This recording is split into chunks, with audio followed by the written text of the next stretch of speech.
Saya nak go through list of formula, saya nak go through setiap chapter, lepas tu saya nak tengok beberapa konsep untuk setiap chapter. Tapi saya takkan cover semualah dan apa-apa pun awak mesti kena buat soalan dan latihan lah. Dan jangan hafal cara menggunakan formula ni sebab bila soalan tu twist sikit, awak takkan boleh jawab sebab awak hafal. Awak bila buat soalan, awak kena memahami kenapa solution dia macam tu. Kalau awak tak faham, boleh tanya soalan. Okay, first chapter 1 dia tak bagi kita apa-apa formula. Soalan chapter 1 adalah tentang dimension dan juga vector. So untuk dimension awak kena hafal table of dimension ni, iaitu mass, length dengan time kita dah biasa guna dah, tapi temperature, electric current and amount of substance kita jarang guna, jadi awak still kena hafal. Dia boleh minta dimension of something. So contoh dia minta dimension of velocity. Cuma ingat dimension of velocity maksudnya square bracket V. Kalau tak ada square bracket salah. Sebab dia bukan minta velocity. Dia tak minta velocity dapat berapa. Dia minta dimension of V. And then another thing that you have to remember, kalau dia minta homogeneity ataupun dimensionally correct or incorrect, then awak kena buat dimension on left hand side. Lepas tu buat dimension on right hand side and then tengok sama atau tidak. Kalau sama, homogeneous. Kalau tak sama, non-homogeneous. Vector pula. So, vector ni sebenarnya bila awak study chapter 3, awak tengah study vector. Contoh, bila awak ada vector A dan vector A ada sudut horizontal. Awak mesti kena resolve vector A kepada AX dan AY. Dan AX ni kalau awak resolve, dia akan jadi A cos theta. AY akan jadi A sin theta. Tapi kadang-kadang dia bagi kita vektor yang vektor A ke sini. Kes yang macam ni maksudnya dia ada AX sahaja, iaitu AX dia adalah negatif A. AY dia pula adalah kosong sebab dia cuma ke kiri dan dalam x-axis. Lepas tu kalau kita dapat vektor yang ke bawah macam ni, sama juga dia akan ada AX, AY sebab dia ada sudut. Cuma yang ini akan jadi negatif A cos theta. Yang ini akan jadi negatif A sin theta. Kenapa negatif? Sebab diorang ke bawah dan ke kiri. Positif, positif, negatif, negatif. Kesilapan yang awak selalu buat adalah, contoh awak ada AX kan. Awak nak resolve dia kepada A cos theta. Awak selalu buat salah kat sini. Iaitu awak suka tulis AX adalah sama dengan AX cos theta. Berapa kali awak nak ulang AX awak? Yang ni tak ada AX dah. Bila awak dah resolvekan dia, dia dah jadi A cos theta. Cos theta ni melambangkan dia dalam X component. Okay, kadang-kadang dia bagi macam satu Cartesian system. Lepas tu dia bagi beberapa vektor. Vektor A ke sini and then dia bagi vektor B ke sini ke. Okay, dia bagi dua vektor dalam satu gambar. So yang ini, dia contoh dia minta magnitude of the two vectors. Maksudnya awak kena combinekan dua vektor ni cari magnitude. So untuk soalan macam tu, awak mesti akan kena guna formula of magnitude lah. Jadi untuk guna formula of magnitude ni, awak kena buat table tu.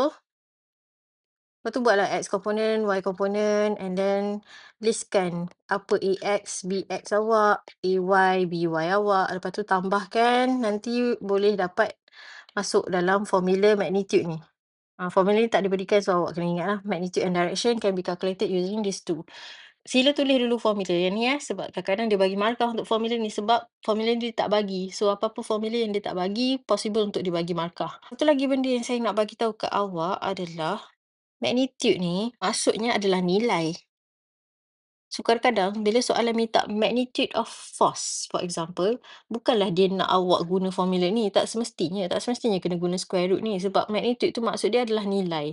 So kalau contoh soalan vektor macam ni, untuk cari nilai C, kita kenalah cari guna square root. Sebab kita ada triangle kat sini, kita ada vector component. Tapi kalau soalan contoh kan, dia bagi awak free body diagram, awak boleh lukis free body diagram. Lepas tu dia minta magnitude of force.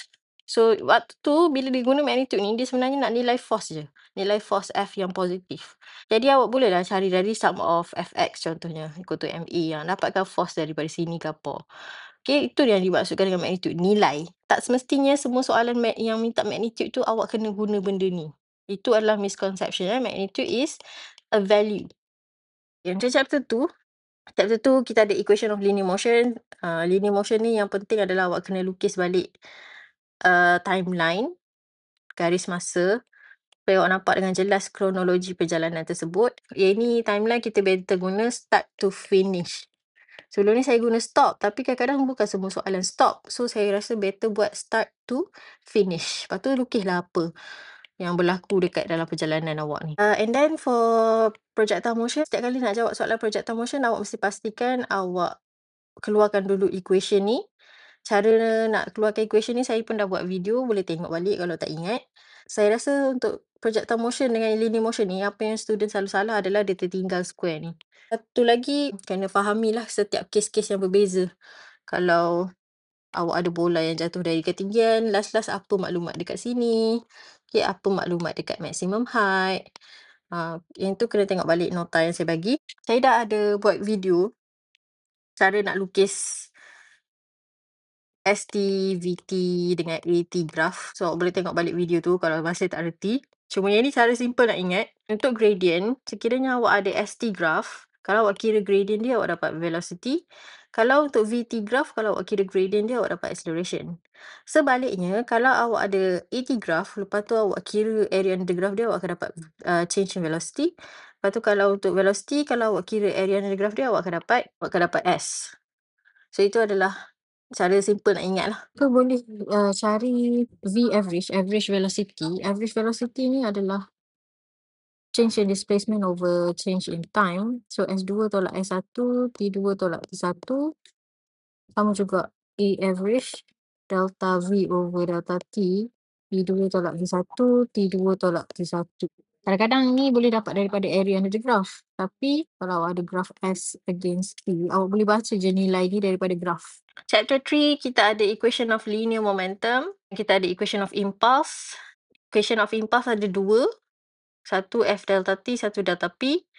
And then kita ada equation of friction. Ni je dibagi untuk chapter 3. Tapi chapter 3 sebenarnya banyak konsep dia. Ni kita tengok dulu kat sini.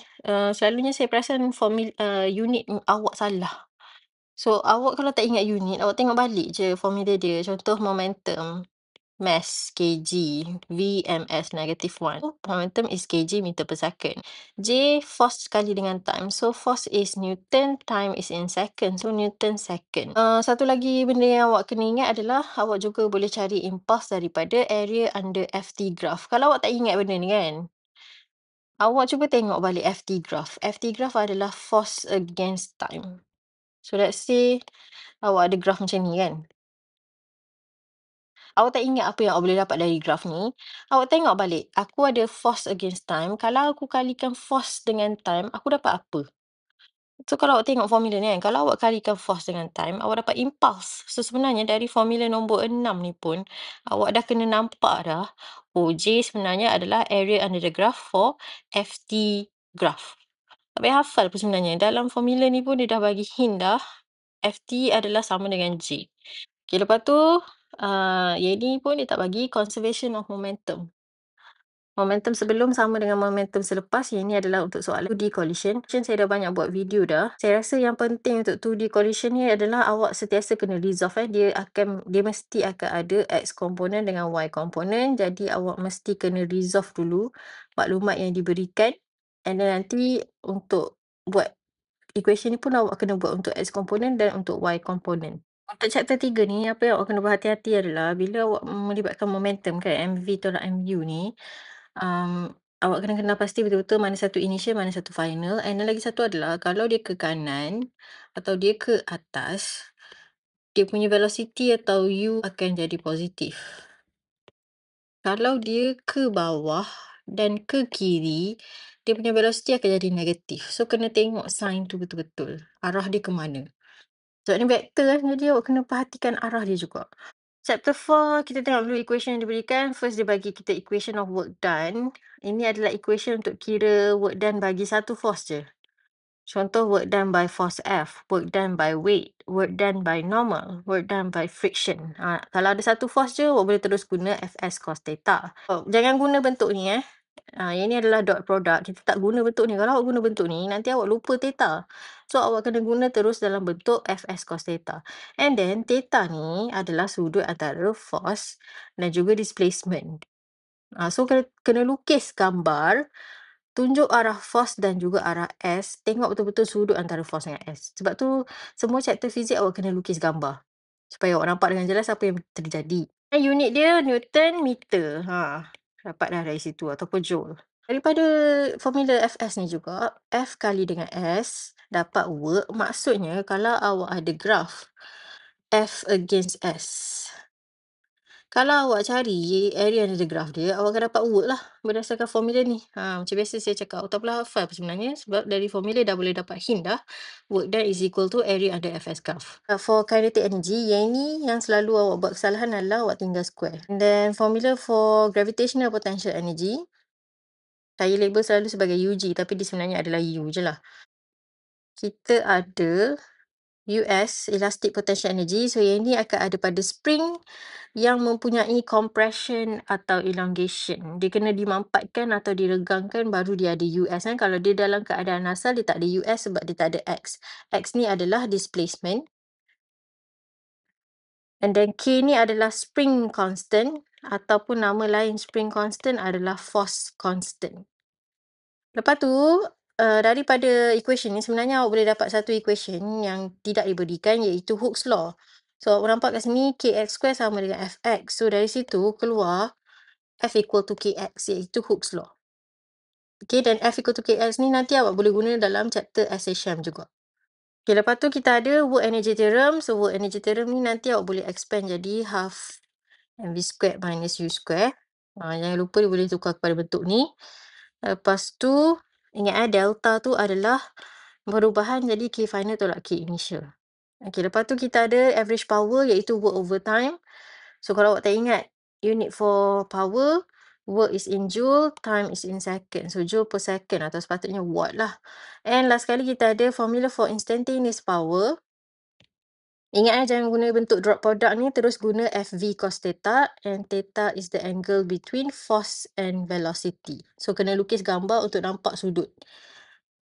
Okay, lepas tu kalau awak tengok sini, awak juga boleh dapatkan average power daripada energy over time. Dan saya nak fokus balik ke work done. Work done ni, awak juga boleh kira guna Fnet S.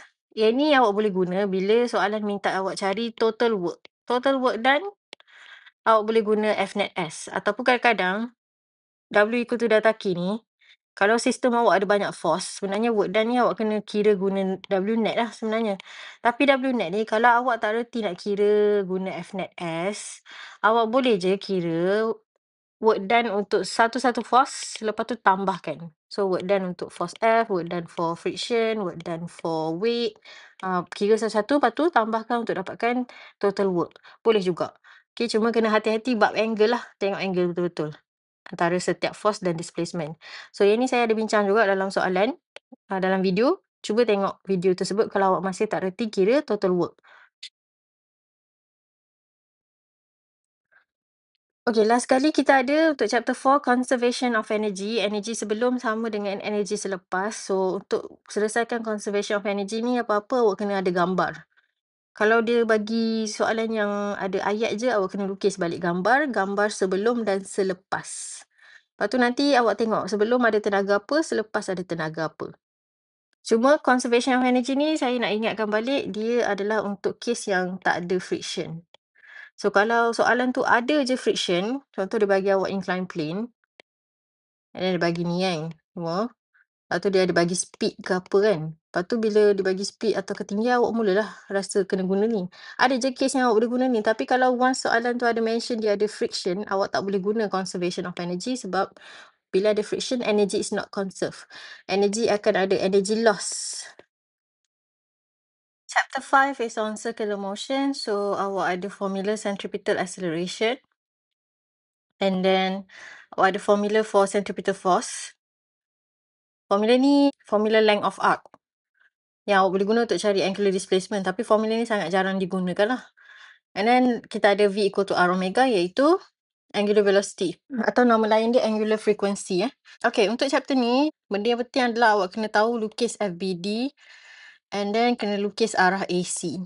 Kalau awak berjaya buat dua benda ni, insyaAllah boleh jawab soalan chapter 5. Lepas tu awak kena tahu cara nak convertkan omega daripada RPM ataupun RPS ke radian per second. Yang ini pun saya dah buat video, so sila tengok balik video tersebut kalau masih tak reti nak convert. Awak kena faham dalam free body diagram kita tu, awak takkan label FC tu sebab FC tu adalah force yang berbeza-beza bergantung kepada apa yang menyebabkan objek tu boleh berputar. Contoh untuk horizontal string tu kan, yang macam ni tu, dia akan ada tension and weight. Tension dia ni lah akan jadi FC. Okay, so maksudnya tension is equal to FC. Sebabnya tension ni yang menyebabkan dia boleh berputar. Jadi tension tu adalah centripetal force. Kalau tak ada tension ni, dia tak boleh berputar. Kereta. Kereta punya free body diagram akan macam ni. Kalau dia belok ke kiri dan FS dia ke kiri. So AC dia akan ke arah sini. Jadi FS ni adalah FC sebenarnya. For chapter 7, first kita ada equation of displacement against time ataupun ataupun kadang-kadang dipanggil ni sebagai SHM equation je. Dan kita ada velocity in terms of time and velocity in terms of displacement. Kalau soalan tu minta kita cari velocity, awak biar je plus minus ni sampai akhir dalam jawapan awak. Kalau soalan tu minta magnitude of velocity, then awak bagi jawapan yang positif je. Ataupun kalau soalan tu minta speed, speed pun bagi nilai yang positif je sebab speed adalah skala. Kita ada equation acceleration in terms of time and acceleration in terms of y. Negative sign ni tulis je, ambil je. Kecuali kalau soalan minta magnitude. Kalau soalan nak magnitude, then kita nak nilai yang positif sahaja. Lepas tu, daripada equation ni sebenarnya, awak boleh dapatkan formula untuk A max dengan V max. So, awak kena faham, V akan maksimum bila cos omega T sama dengan 1. Jadi maksudnya V yang maksimum adalah sama dengan omega A sahaja. Okay, jadi V max adalah omega A. Tak payah hafal pun sebenarnya, ambil je dari sini. Sama juga dengan A max, A akan maksimum bila sin omega T sama dengan 1. So A max adalah sama dengan omega square A. Saya tak ambil negatif ni sebab saya nak maximum value, so saya ambil positif je terus. So A max is omega square A. Okay, next kita ada equation for kinetic energy for SHM, equation of potential energy, dan equation for total energy. So yang ini, kesalahan yang awak selalu buat bila awak kira equation of energy ni adalah awak biarkan Y ataupun amplitude awak dalam cm. Jadi dia akan salah. So sepatutnya kena dalam meter. Semua benda dalam ni kena dalam SI unit. Mass dalam kg, omega dalam radian per second supaya awak dapat kinetic energy dalam joule. Energy ni unit dia adalah joule. Jadi untuk dapatkan energy dalam joule, semua benda kena dalam SI unit. Ingat untuk equation yang ada sin, cos, awak kena perhatikan betul-betul kalkulator awak sepatutnya dia adalah dalam radian mode untuk chapter 7 sebab theta untuk chapter 7 ni adalah dalam 2 pi dalam pi radian. Jadi awak kena guna radian mode. Kalau sudut tu theta 90 darjah dan dalam bentuk degree mode. So kena hati-hati bab kalkulator tu. Jangan menyesal kemudian. Sebelum awak tekan dulu, tengok dulu kalkulator awak dalam mode apa. Kalau awak nak lukis graf hot ni, graf 3 ni, awak lukis berdasarkan dia punya equation je. Saya ada tunjuk melalui video juga, pergi cari video tu. Lepas tu bentuk dia sama ada sin, cos ataupun negative sign. And then untuk graf bagi energy, bentuk dia adalah macam ni. Kalau awak kena plot energy against displacement, awak boleh labelkan maximum energy awak berapa. Awak labelkan maximum Y awak iaitu amplitude. Ingat amplitude tu adalah Y paling maksimum. Okey, lepas tu awak boleh label. Graf energy awak akan flat straight line je sebab dia tidak dipengaruhi oleh nilai Y. Graf untuk potential energy awak akan dapat graf senyum. So graf graf U bentuk senyum.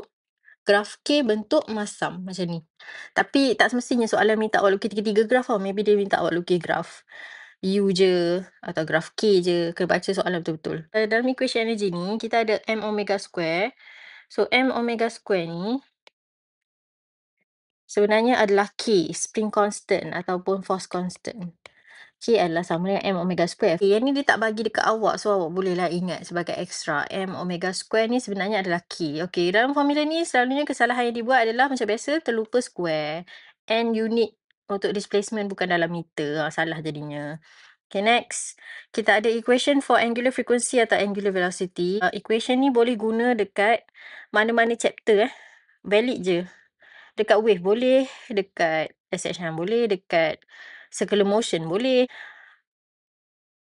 And kemudian kita ada equation of period for simple pendulum and equation of period for mass spring system. So kalau soalan pendulum awak boleh guna ni, soalan spring boleh guna ni.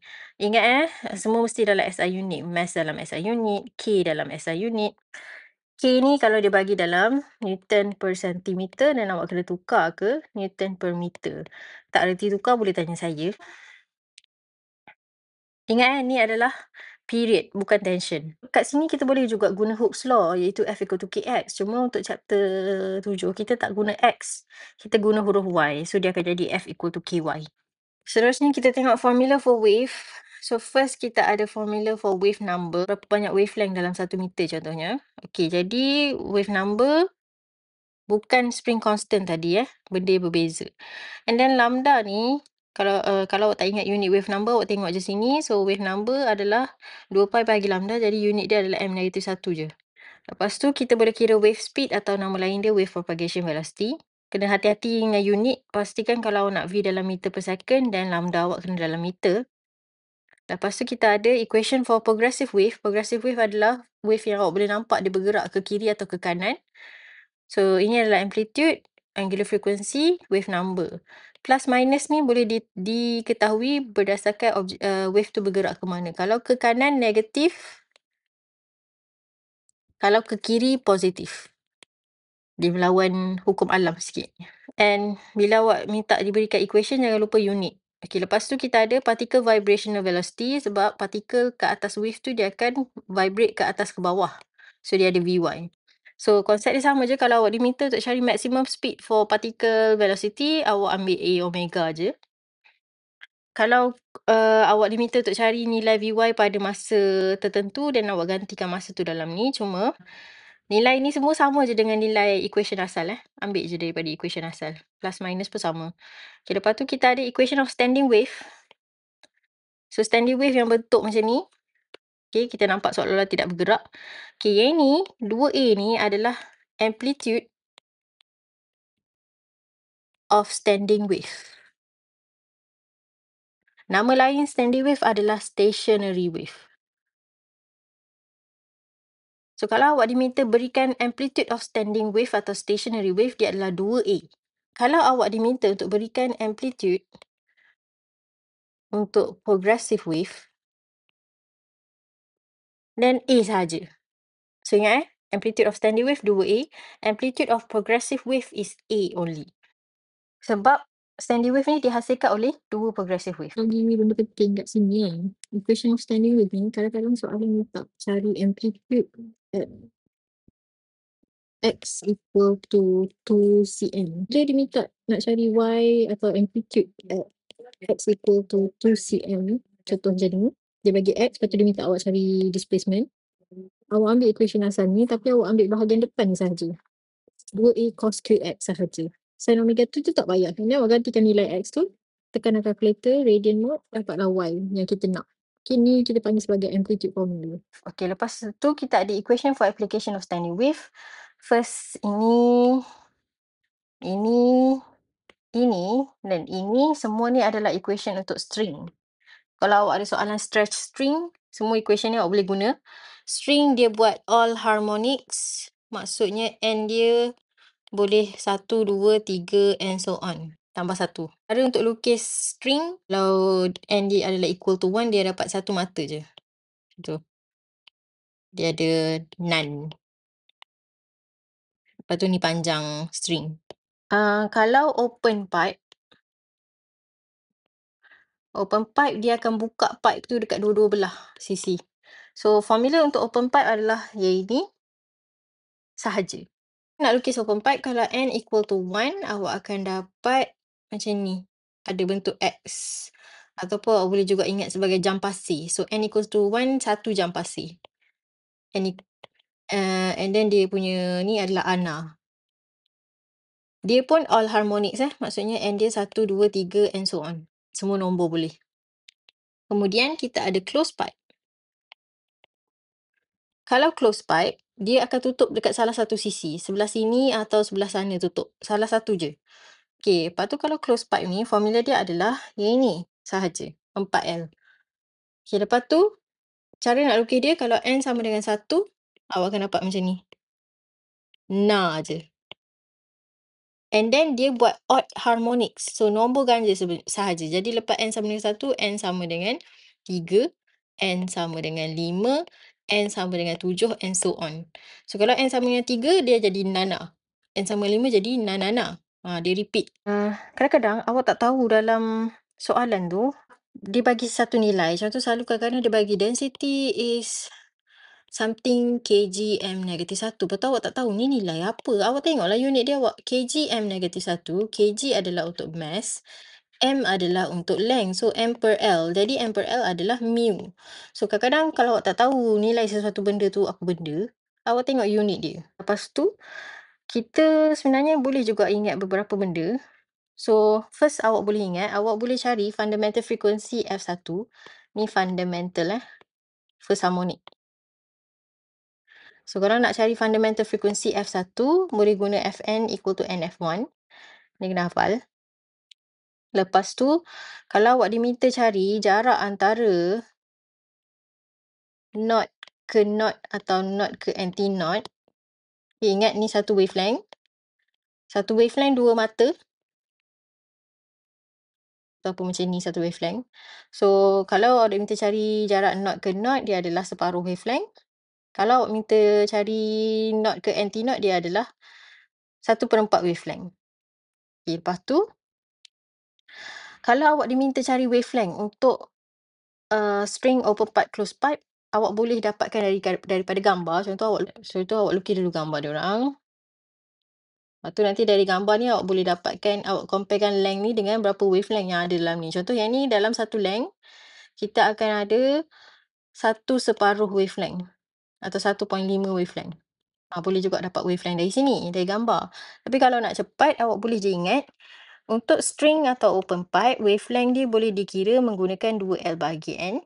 Kalau untuk close pipe, 4L bahagi N. Tukar nombor ni je.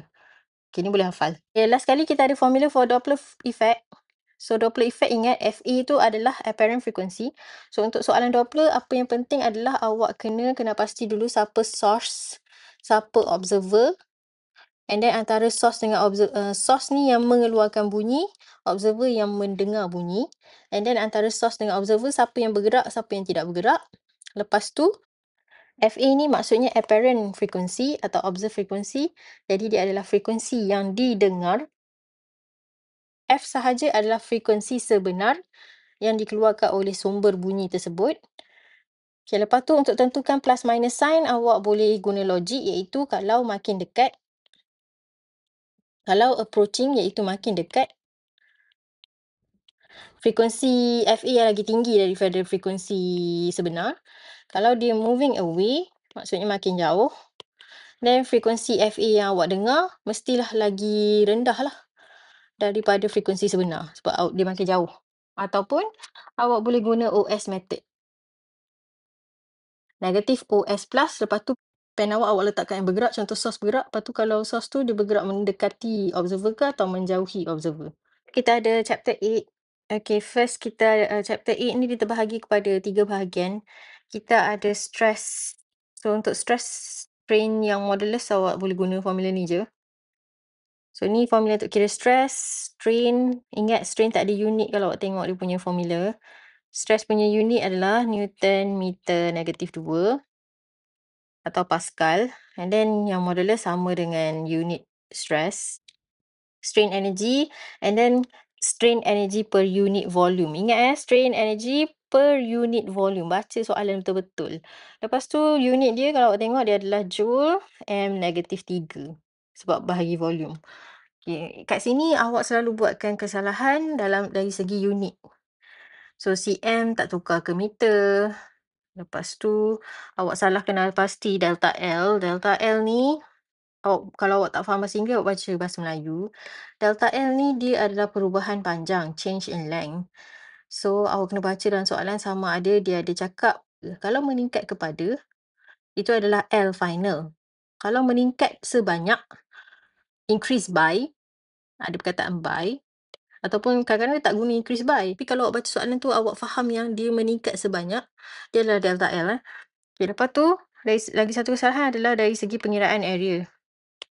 So area ni kena baca soalan betul-betul. Kalau dia square, then kali je lah kan sisi dia. Tapi kalau dia area of a circle A, dia adalah pi r square. Bukan tu pi r, bukan apa-apa, pi r square area of a circle. Lepas tu radius tu adalah diameter bahagi 2. So saya gantikan dalam radius tu 2 per d per 2 square. Dapatlah pi d square over 4. Ini yang awak kena ingat lah. Area kadang-kadang dah bagi dalam mm square atau cm square contohnya. So awak kena tahu cara nak convert ke m square. Which saya dah buat video dah. So pergilah cari video tu macam nak convert. Untuk chapter 8 kita ada heat conduction. Ini je formula dia. So yang ini first unit dia adalah joule per second ataupun watt. Yang ini adalah thermal conductivity. Nilai ni selalunya diberikan dalam soalan, dalam kurungan selalunya. Jangan ambil nilai ni kat depan 1.38 ke apa, salah. Lepas tu kadang-kadang kalau dia minta cari nilai ni, kalau awak tak ingat unit dia, awak susun balik equation Q per T ni untuk dapatkan K sama dengan apa. Lepas tu nanti unit boleh dapat dari situ. Area pun sama, kena hati-hati kira area. And then delta T per L ni adalah temperature gradient. Ni adalah temperature gradient. Negative sign ni kena ada bila awak guna equation ni, tak boleh hilangkan. Okey, delta T ni masalah awak sekarang. Delta T ni adalah perubahan final tolak initial. So awak kena ada gambar. Kalau awak ada satu material je, contoh sini 100, sini 50, then haba akan mengalir dari 100 ke 50 sebab dia mengalir dari suhu lagi tinggi ke suhu lagi rendah. So yang ini akan jadi T initial awak, ni jadi T final. So dia delta T awak akan jadi 50 tolak 100.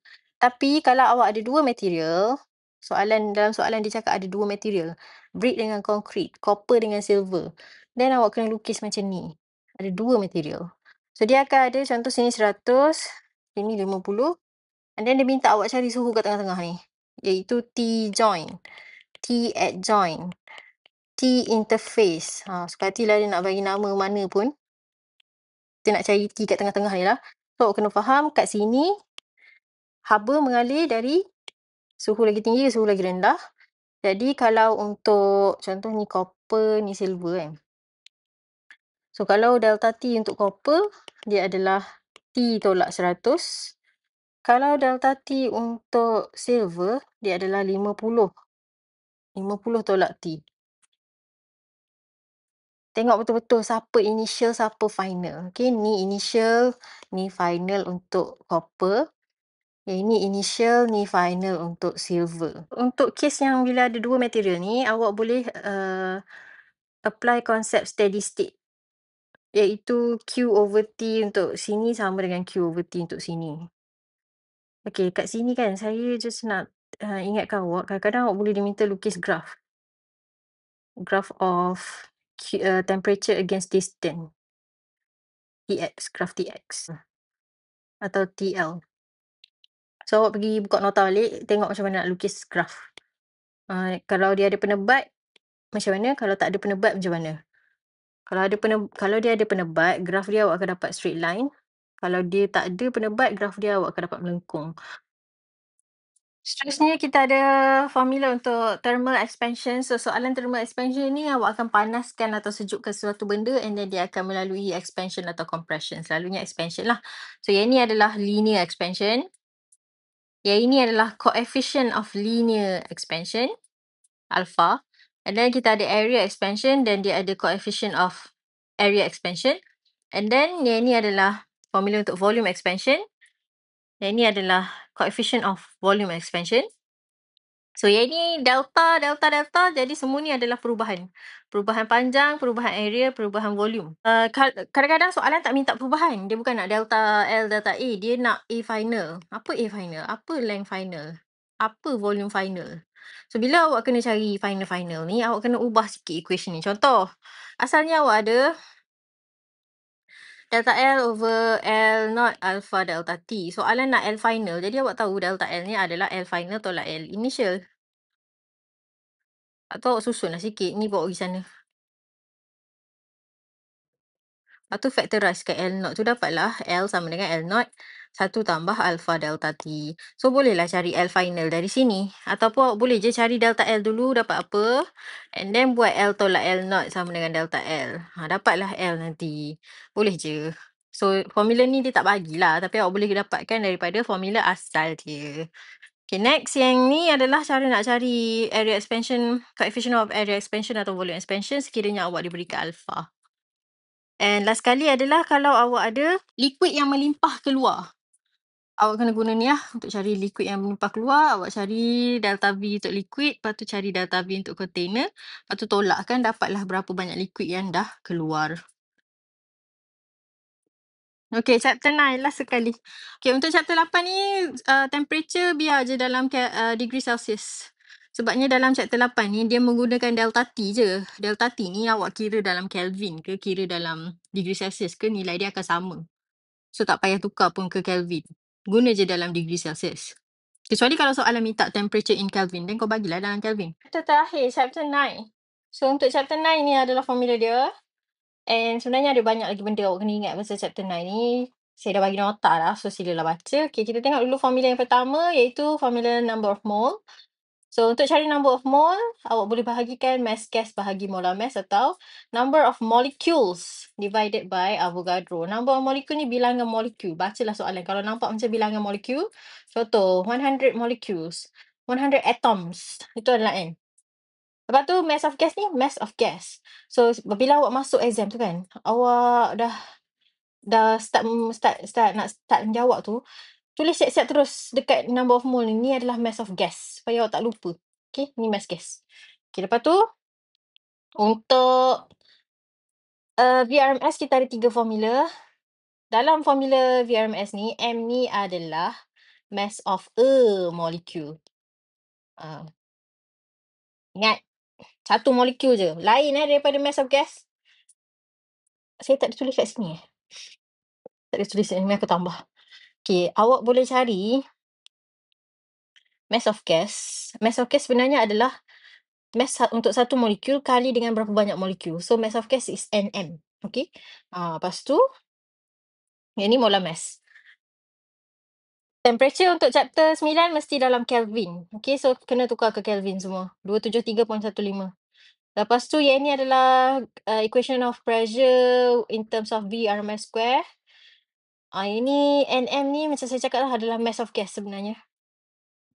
Kalau awak bawa volume ni pergi sana, awak akan dapat equation yang ni pula iaitu pressure in terms of density. Ni density. Density ni adalah ni lah. Mass of gas Nm bahagi dengan volume. Lepas tu kita ada equation of KTR iaitu untuk satu molekul translational kinetic energy. Kalau dia minta average translational kinetic energy, awak guna formula ni. Kalau dia minta total translational energy, then awak kena kalikan dengan N. So dia akan jadi satu mana pula ni? 3/2 NKT.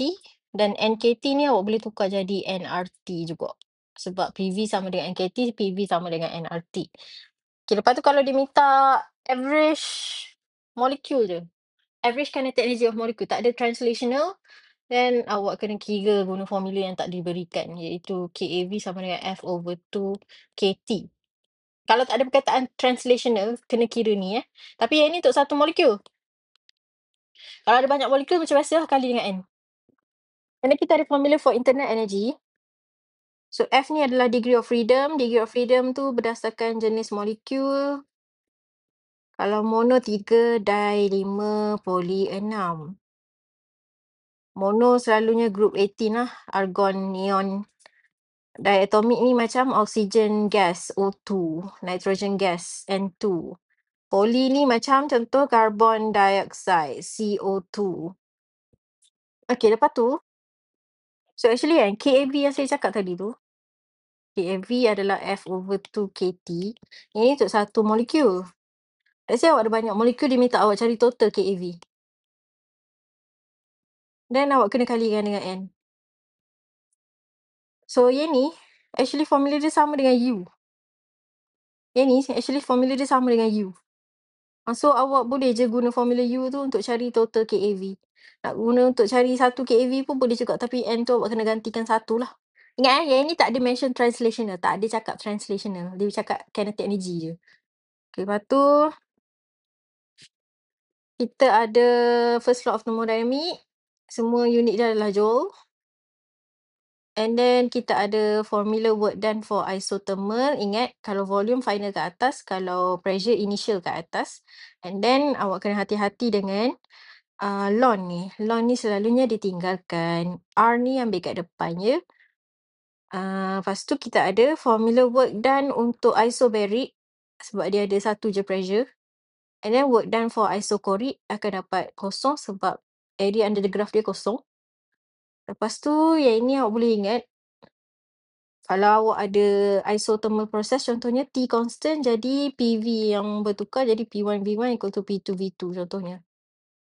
Sebenarnya ni out of syllabus tau, tapi kebanyakannya selalunya ada je keluar soalan ni. Jadi saya cadangkan awak cuba je lah jawab kalau keluar soalan yang kena guna PVT ni. Benda lain yang awak kena ingat untuk chapter 9 ni adalah ni. Saya dah bagi kat awak dah bentuk graf, sign convention, bila Q positif negatif, bila W positif negatif, apa karakteristik setiap proses. So yang ni saya malas lah nak go through lah sebab saya dah bagi nota kat awak. Awak baca lah balik. Kalau ada benda yang awak tak faham lagi daripada nota ni boleh tanya. And then yang ni pun dah bagi juga. So tengoklah setiap formula tu gapo. Ingat temperature mesti dalam Kelvin. And then kalau equation PV equal to nRT dengan PV equal to nKT tu dia tak bagi. So kena ingat je. Pressure mesti dalam Pascal, volume mesti dalam cubic meter, number of mole dalam mole, temperature dalam Kelvin. Lepas tu mass of gas mesti dalam kg, mass of a molecule mesti dalam kg, molar mass mesti dalam kg per mole. Okay, ni fizik. Jadi kita mesti SI unit. Lepas tu ini adalah summary untuk projectile motion. Beberapa case dia. Tapi boleh je dia bagi case yang lain sikit. Asalkan awak faham kenapa untuk setiap case tu SY dia positif, negatif. Kenapa ni. Tak ada masalah pun. Dia bagilah soalan macam mana pun boleh jawab kalau faham situasi dia sebenarnya. Next. And saya dah buat video dah untuk projectile motion ni. So kalau tak ingat lagi dah tengok balik video tu. Summary untuk standing wave. Okay awak, kalau awak malas nak tanya saya soalan dekat Telegram kan, awak pergilah dekat YouTube saya. Saya dah buat dah segala video. Saya rasa segala persoalan awak saya dah jawab kat situ. So ni video yang panjang-panjang sikit. Boleh tengoklah apa yang awak masih tak tahu kat sini. And then saya ada banyak dah buat shorts. Tengoklah soalan apa yang awak tak reti, konsep apa yang awak tak faham lagi, gilah cari. Yang ni semua saya dah discuss dah soalan trial hari tu. So kalau awak tengok balik soalan trial, ada yang awak tak faham, pergi tengok tau sebab penting. Soalan trial tu memang dia dah cover everything yang basic yang awak kena tahu tentang fizik. So kalau awak tak reti jawab soalan trial tu, awak tak retilah lagi nak jawab fizik sebenarnya. Kalau buka folder saya dah ada soalan pre-P SPM semua dalam tu. Lepas tu bacalah apa-apa yang pesanan saya tinggalkan ni. And then dekat sini folder short notes ni ada nota tutorial yang lengkap dengan solution. Dan juga nota pendek yang saya pernah buat. So bila buka sini tengoklah nota-nota yang saya bagi ni. Okay, itu saja. Bye-bye.